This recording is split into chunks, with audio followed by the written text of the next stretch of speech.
Paano magpalit ng Paano bagong number magpalit sa ng Facebook bagong account? number sa Facebook account?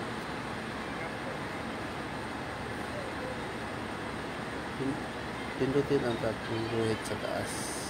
Pindutin ang setting sa taas. Contact info.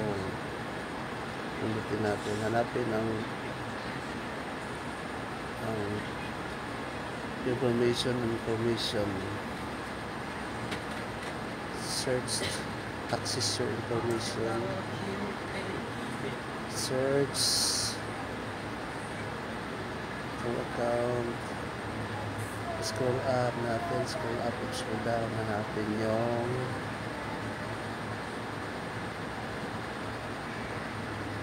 dito sa baba. Hanapin ang your address book. Your address book. Yun yung address book. Yun, makikita yung mga uling mga sinaunang ginagamit ng mga tawag. Adjust natin. Scroll up. Scroll up. Yung sobrang dami yan na binabasa yan ni Meta. Yung dapat yung hindi mabasa ni Meta. Scroll up natin. Libo-libo. Sobrang dami. Libo-libo yung nagamit. Dapat ma-delete natin. Scroll down yun. Scroll down. Dami yung kailangan ma-delete yan. Slow natin. Dito tayo sa delete all. Delete all. Yun. Then delete all. Then pindutin delete all. Ayun, clear na guys. Mga idol ba? Yun, ganun lang gawin pagka gusto natin ma-delete yung mga calling history sa Facebook page at Facebook profile natin. Yan sa kung makatulong, paki-share and like naman.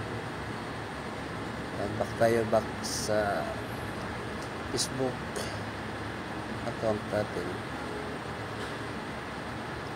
Yan na guys, clear na lahat.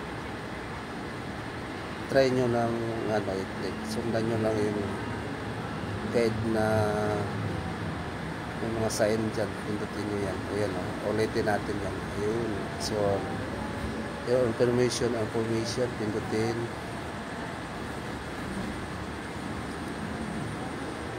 Access your information, pindutin ang information.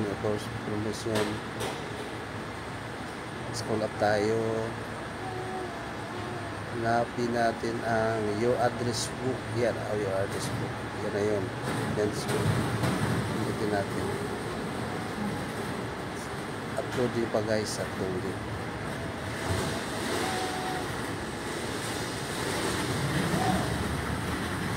Yan, ganun lang yun guys. Kung gusto niyo na ma-delete.